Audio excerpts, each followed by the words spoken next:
76 was at the grocery store and he collapsed. He's been in and out of consciousness. Gave oxygen, 6 liters per minute. All right, on my count. Ready? 1, 2, 3. Hey, Mr. Hubbard, can you hear me? What's happening? You know where you are, sir. No surgery. Jones says no surgery. Lungs sound wet. Looks like congestive heart failure. Let's give Lasix 40 milligrams IV and start a nitro drip, and let's get an echo tech in here. Do you need something, Dr. Lennox? Just observing. Pretend I'm not here. Wait, BP's dropping, 80 over 40. All right, no time for the echo. Just give me the ultrasound machine. Come on. Yeah, I got it.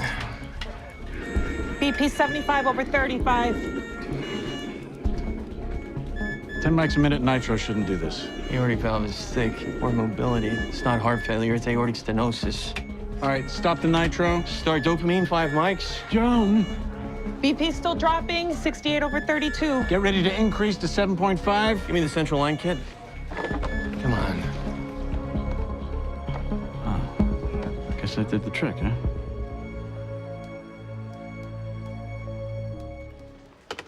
Daniel? Dean? Art Hubbard, 76, aortic stenosis. Bad? Well, if he doesn't have the surgery to replace the valve, his heart could give out within a matter of days. Problem is, ours isn't the first ED he's visited. He's known about his condition for weeks, and he's refusing to have the surgery. Any idea why? Jones says it's too dangerous. Who's Jones? See, that's the question. I mean, obviously, we thought it was his wife. His emergency contact is his daughter. She says she's never heard of anybody named Jones. She's worried about it, especially since his wife died a couple of years ago. What, you're worried somebody might be trying to take advantage of him? No, his daughter's been keeping an eye on the finances. There's nothing fishy going on there. Right, so, what, maybe a little dementia? Well, if he lacks capacity, right, we could get a court order, override his objections, do the surgery. How about I wait till he wakes up and have a little chat? Okay. He seems stable. Will you walk me through your thinking when Mr. Hubbard came in? My thinking? It's trying to keep him alive. And you made a lot of decisions in doing that. For example, you opted for a dopamine drip instead of phenylephrine, Well, he was hypertensive, and the dopamine is here in the pyxis.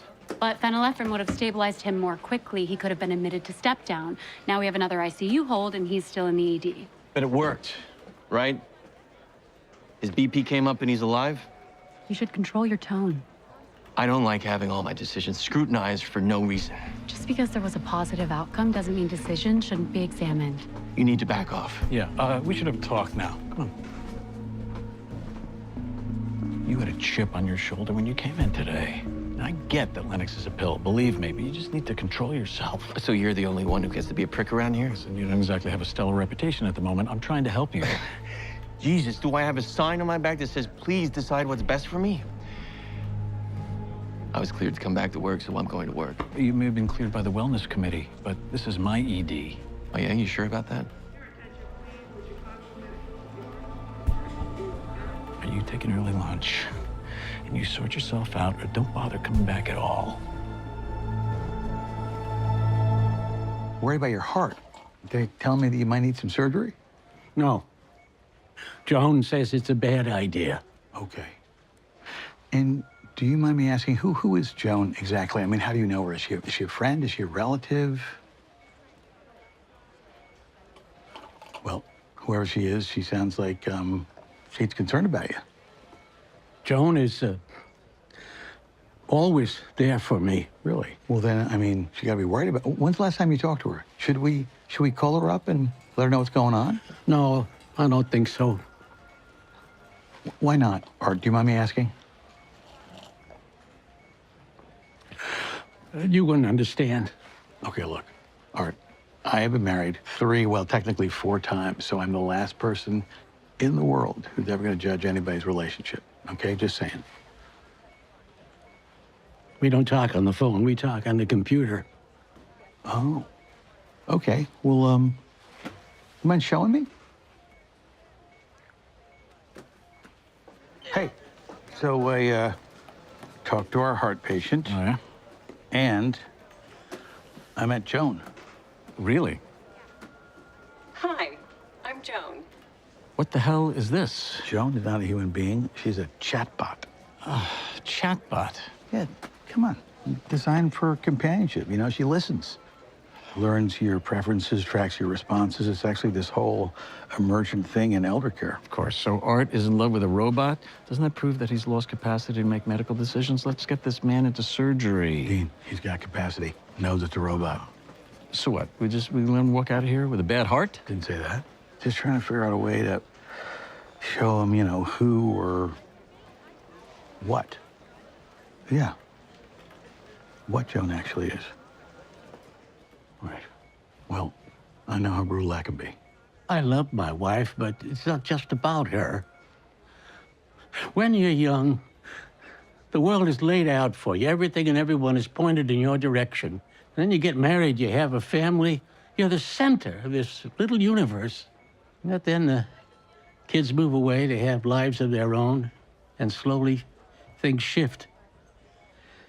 You're at dinner, there's this conversation happening around you, and you try to chat with a stranger, but they just nod. And eventually they don't really see you. And then Joan comes along. Yeah. She still sees me. Would it be okay if I said hello? Yeah.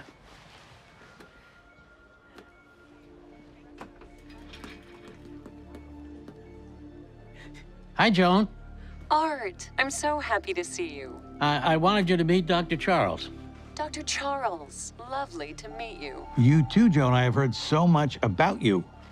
Would you mind if I got your opinion on something? Of course. So I've got this friend who's got a paper cut.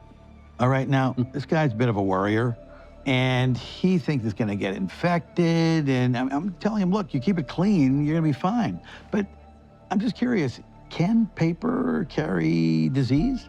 If paper is handled by someone sick, there's a risk of transferring pathogens. That sounds kind of scary. So you're telling me that if my friend's paper cut has these pathogens in them, that he could get sick?